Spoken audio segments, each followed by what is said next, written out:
Boker Tov, everyone, and welcome to our Taste of Torah for this week. Our Torah portion is the Et Hanan, the second and the longest second Torah portion in the book of Devarim, or in the book of Deuteronomy, and the longest Torah portion in all of the parshiot, all of the divided portions. Now, I do have a bone to pick with the rabbis, and it's pretty straightforward, and that is that they did not space out these parshiot very effectively in terms of the purposes of preaching, right? So look at, you get a passage like uh, Mitzora, which is about skin diseases, and it's almost entirely about skin diseases. So what have I got to work with there, right? On the other hand, Ve'et Hanan is not only the longest Torah portion, but it's just action-packed with many interesting things to talk about. So there is a disproportionate supply of sermonic materials, and unfortunately it is concentrated in this one Torah portion, but we are going to get to it. So let me just tell you the general outline of what's going on, and then I'll call your attention to what it is I really want to talk about. So it begins, Ve'et Hanan means, and then Moses pleads, or Moses petitions with God to let him enter the land of Israel with the people, but God says, no, your time is done. You get to see the land, but you don't get to enter the land. And so it is that a new generation is appointed to take up the leadership as the people enter the land. There's a need for a new generation, even though there are a few truly righteous people in the old generation. Moses then goes on to go back to the people to instruct them to pay attention to the commandments in order that they might prove worthy to live in the land. And then we talk once again about the idea of the cities of refuge, which is the idea that there are certain places where you can seek a certain kind of protection when you're in physical danger. You're seeking to get the legal system working in an age when so many people will use the tribal rules of retribution instead. And then we have a recitation about what happened at Sinai, and a repetition of the Ten Commandments with slight variations, which has always been a source of great interest. When we sing Lecha Dodi, we actually sing the phrase, two utterances spoken as one word. And that refers to the idea that the rabbis had, that when the Ten Commandments were given, they were given simultaneously in the Exodus version and the Deuteronomy version, but God only had to speak it once. It's a mystical thing. And then beyond that, we encounter the Shema, which of course, after the fact, becomes one of the defining aspects of Judaism. And then we follow that with the Via Hafta, and then we end up with Moses taking a closing moment to talk about the importance of not engaging in idolatry. The ongoing project of the ancient Israelites was to wean themselves off the customs and practices of the people around them. But I want to talk about something else. And I've forgotten what it is. Oh, I was going to talk about the Shema and the Via Hafta. Of course, for those of you who are familiar with Jewish tradition, you know that we sort of treat the Via Hafta, and you shall love the Lord your God with all your heart, with all your mind, with all your being, in a kind of meta fashion, because it goes on later to say, and set these words upon your heart, and let them serve as a frontlet before your eyes. Now, it is and probably really was meant at the time to be metaphorical and figurative rather than literal. We have another mention elsewhere in the book of Exodus where God says that you should carry the Exodus as a frontlet before your eyes. I don't think we're supposed to wear a piece of matzah on our forehead, but our tradition took those commandments seriously. So how is it that you place the words I speak to you this day before your eyes and upon your heart? Well, as you can see, there's a couple of different strategies for doing this, right? We could just duct tape it to ourselves, right? And or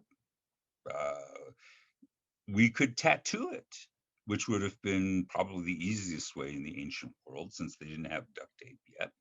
And actually, though, we have this idea that there is a blanket prohibition against tattooing. A close examination of the Hebrew Bible suggests that that's not quite accurate.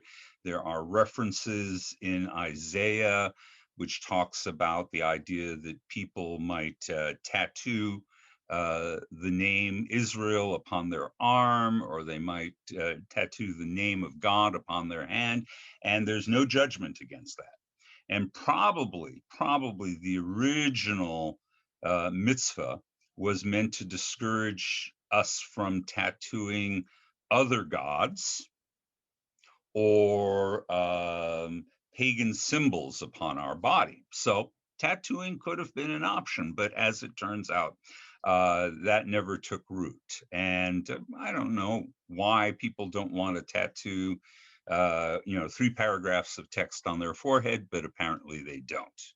So in the absence of duct tape, in the lack of tattooing, we come up with another strategy, which is, hang on, ow.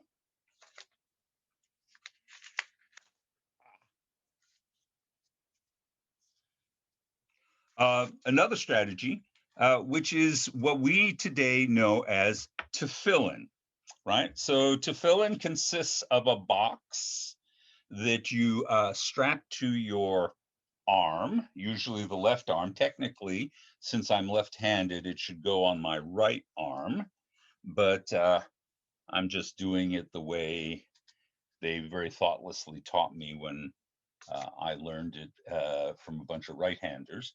And then you bind it, you wind it across your arm with this symbolic strap, which really effectively is saying that you're tying yourself to God's commandments.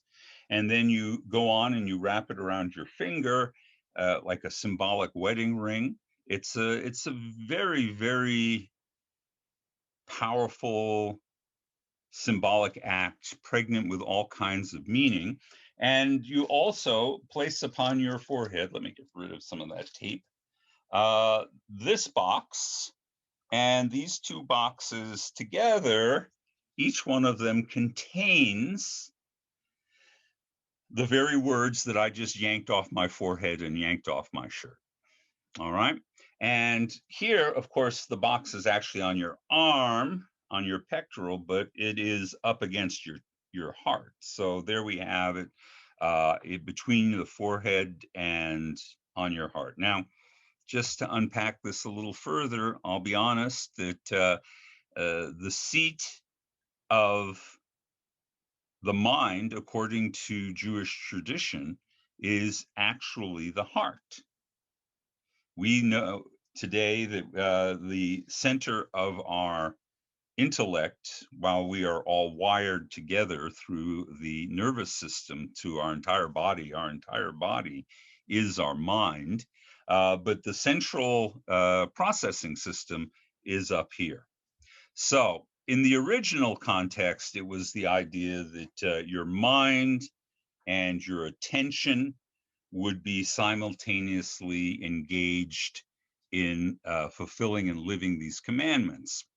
If we were to do this according to our own understanding of human physiology, we probably have both of them on.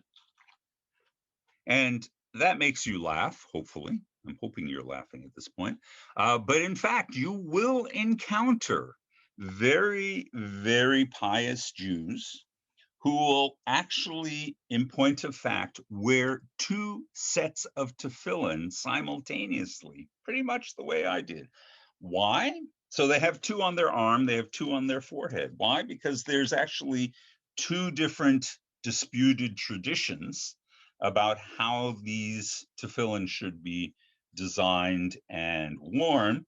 And so, to honor both of the great sages who talked about this, and disputed about this, these people will wear both. That's pretty weird. But it's, if you take into an extreme, it's a respect for compromise. It's an idea that you got to honor all the opinions, even when they disagree, which is a very Jewish thing.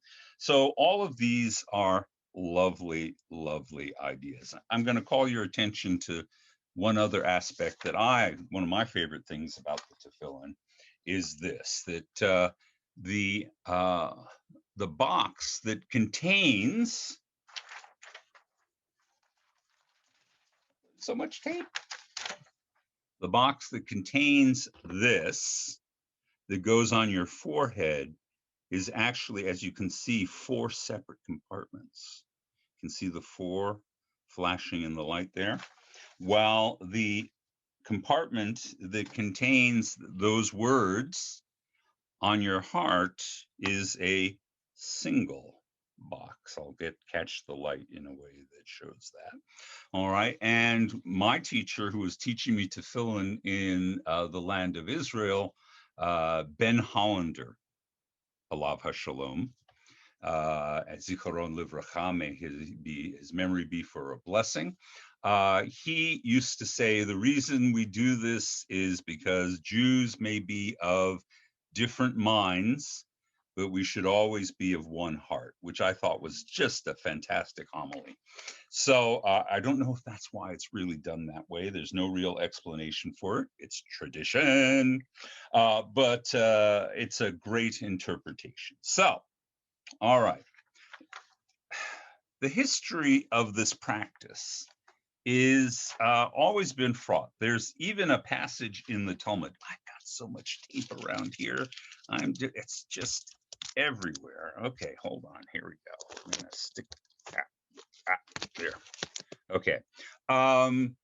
The practice is so demanding that you put this on as a sign of your commitment to the covenant every weekday that's not Shabbat, because Shabbat itself is a sign of the covenant. Therefore, why do you need 2 or more signs?